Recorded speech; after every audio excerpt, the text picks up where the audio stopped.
Good morning students. The H B. Kapadia new high school में आपका हार्दिक स्वागत है। विद्यार्थी मित्रों, आज हिंदी में हम इकाई 2 कच्छ की सैर के बारे में सीखेंगे। सन 1947 में भारत की स्वतंत्रता के बाद कच्छ तत्कालीन महागुजरात राज्य का जिला बना। मित्रों, हम सब जानते हैं कि 26 जनवरी 2001 में आया प्रचंड भूकंप का केंद्र कच्छ जिले के अंजार में था। कच्छ के 185 वर्ष के दर्ज भूस्तरीय शास्त्र के इतिहास में यह सबसे बड़ा भूकंप था। मित्रों, गुजरात में 33 जिलों का समावेश है, यानी 33 जिलों से हमारा गुजरात राज्य बना है। उनमें से एक सबसे बड़ा जिला कच्छ है।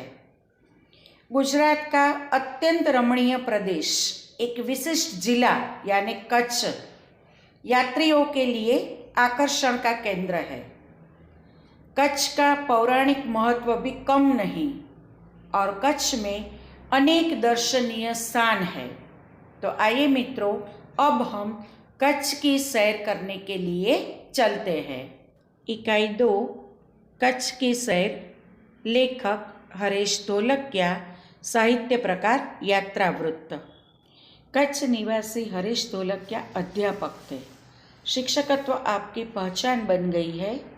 पूर्व राष्ट्रपति श्री APJ अब्दुल कलाम के बहुचर्चित विंग्स ऑफ फायर पुस्तक का आपने गुजराती भाषा में अनुवाद अगन पंख शीर्षक से किया है। शिक्षण कार्य के आपके अनुभव, संशोधनात्मक लेखन कार्य तथा पत्रकारित्व आपके लेखन के क्षेत्र है। कच्छ मित्र में आप सुरखाब स्तंभ अंतर्गत लिखते हैं। आपका सर्जन कार्य अंगदनो पग, 400% आनंद तथा शिक्षण संबंधी गुजराती साहित्य लोकप्रिय है। प्रस्तुत इकाई में आपने कच्छ का परिचय कराने का प्रयास किया है, जिसमें कच्छ एवं इर्द गिर्द के दर्शनीय स्थानों का परिचय कराया है। इस इकाई में अपनी संस्कृति का आदर, अपनी विरासत का संरक्षण, देश प्रेम आदि मूल्यों को विकसित किया गया है। यहाँ आपकी रचना कच्छ यात्रा का भावानुवाद प्रस्तुत है। तो आइए मित्रों, अब हम पेज नंबर 11 पर पाठ का प्रारंभ करते हैं। विशाल भारत में अनेक दर्शनीय प्रांत हैं। सबका अपना महत्व एवं सौंदर्य है। गुजरात उनमें से एक अनूठा राज्य है। अनूठा यानी अनोखा राज्य है। गुजरात का एक विशिष्ट जिला है कच्छ, जो गुजरात का अत्यंत रमणीय प्रदेश है। यात्रियों के लिए कच्छ आकर्षण का केंद्र है। इसका पौराणिक महत्व भी कम नहीं। अनेक दर्शनीय स्थानों के वैविध्य के कारण इसे म्यूजियम कह सकते हैं। विद्यार्थी मित्रों, यहाँ आप देख सकते हैं सुरखाब पक्षियों का चित्र आपके सामने है। तो यहाँ कच्छ का जो अबड़ा सा शहर है उसे सुरखाब नगर कहा जाता है, क्योंकि इस शहर में सुरखाब पक्षी ज़्यादातर हमें दिखाई देते हैं। और दूसरे चित्र में हम कच्छ की प्रजा को भी देख सकते हैं। तो यहाँ पर यह बताया गया है कि गुजरात का जो सबसे बड़ा जिला कच्छ है वह अत्यंत रमणीय है और यात्रियों के लिए आकर्षण का केंद्र है। और यहाँ पर जो अनेक दर्शनीय स्थान है, इसके वैविध्य के कारण इसे हम म्यूजियम कह सकते हैं। तो आइए अब पेज नंबर 12 पर आगे बढ़ते हैं। कच्छ में प्रवेश करते ही हमें रेगिस्तान के 2 भाग देखने को मिलते हैं, एक छोटा रेगिस्तान और दूसरा बड़ा रेगिस्तान। इन दोनों में रेगिस्तान जैसा कोई लक्षण नहीं दिखाई देता। रेगिस्तान यानी रण प्रदेश, रेत कहीं नजर नहीं आती, अतः यह अनूठा रेगिस्तान है। सामख्याली को हम कच्छ का प्रवेश द्वार कह सकते हैं। कच्छ की यात्रा यहीं से आरंभ होती है, यानी सामख्याली से कच्छ की यात्रा शुरू होती है। यहाँ से उत्तर दिशा की ओर यात्रा का प्रारंभ होता है। रापर से धोलावीरा पहुँचते ही हमारी प्राचीन संस्कृति मोहेंजोदड़ो का स्मरण हो जाता है। यह स्थान 5000 वर्ष के अवशेषों का अंग है। इस प्राचीन नगरी के दर्शन से ही हम चकित रह जाते हैं। हमें प्राचीनता में आधुनिकता के दर्शन होते हैं। आपके सामने दाईं ओर यानी राइट साइड मोहेंजोदड़ो का चित्र है। आप देख सकते हैं कि प्राचीनता में आधुनिकता के दर्शन हमें इस शहर में होते हैं। अब आगे सामख्याली से पश्चिम की यात्रा करते भचाऊ नजर आता है, जो बड़ा गांव है जैसे नगर।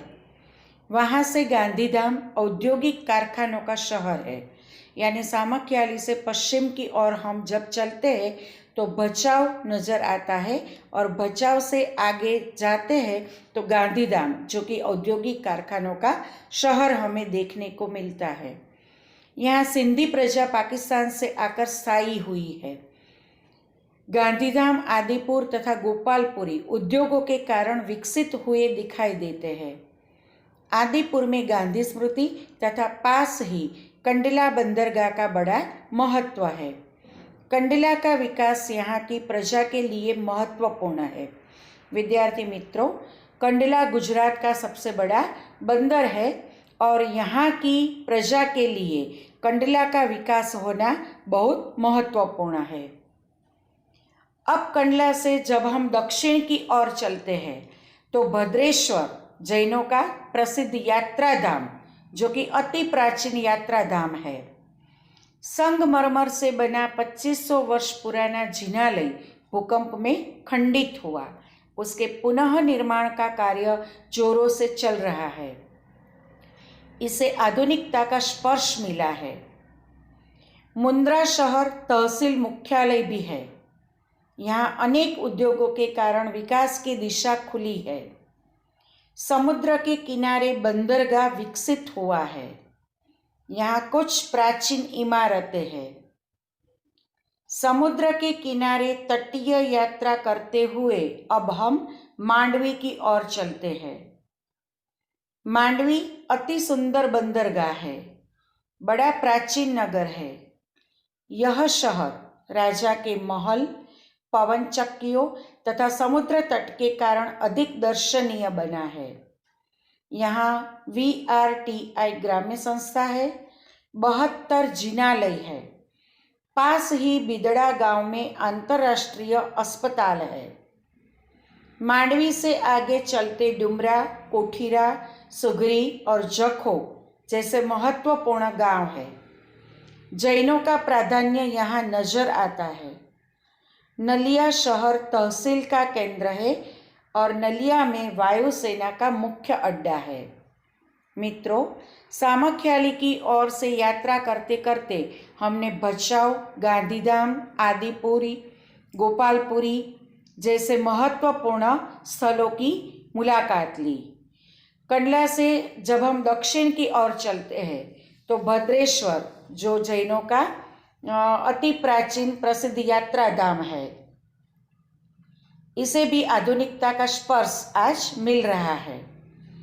इससे जब हम आगे समुद्र तट की ओर चलते हैं तो वहाँ पर हम मांडवी, जो कि अति सुंदर बंदरगाह है, तो यहाँ पर हम देख सकते हैं कि मांडवी में राजा के महल, पवन चक्कियों तथा मांडवी का जो समुद्र तट है, इसके कारण मांडवी अत्यंत दर्शनीय बना हुआ है। इसके उपरांत मांडवी में VRTI ग्राम्य संस्था है। 72 जिनालय है, क्योंकि कच्छ में जैनों का प्राधान्य ज़्यादातर है, इसलिए यहाँ 72 जिनालय है। पास जो बिदड़ा गांव है, मांडवी के पास जो बिदड़ा गांव है, वहाँ अंतर्राष्ट्रीय अस्पताल भी है। आगे चलकर नलिया शहर तहसील का केंद्र है और नलिया में वायुसेना का मुख्य अड्डा है। आइए अब हम पेज नंबर 13 पर चलते हैं। नलिया से 1 घंटे की यात्रा करने के बाद नारायण सरोवर अति प्राचीन पौराणिक धार्मिक स्थान आता है। इस स्थान को रामायण काल का माना जाता है। वहाँ कोटेश्वर नामक दर्शनीय मंदिर है जहाँ से रावण गुजरा था। यह पूरे भारत का प्राचीन स्थान माना जाता है।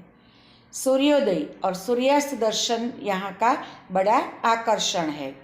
विद्यार्थी मित्रों, नलिया से 1 घंटे की यात्रा करने के बाद नारायण सरोवर, जिसका धार्मिक महत्व हमारे पुराणों में, प्राचीन ग्रंथों में बताया गया है।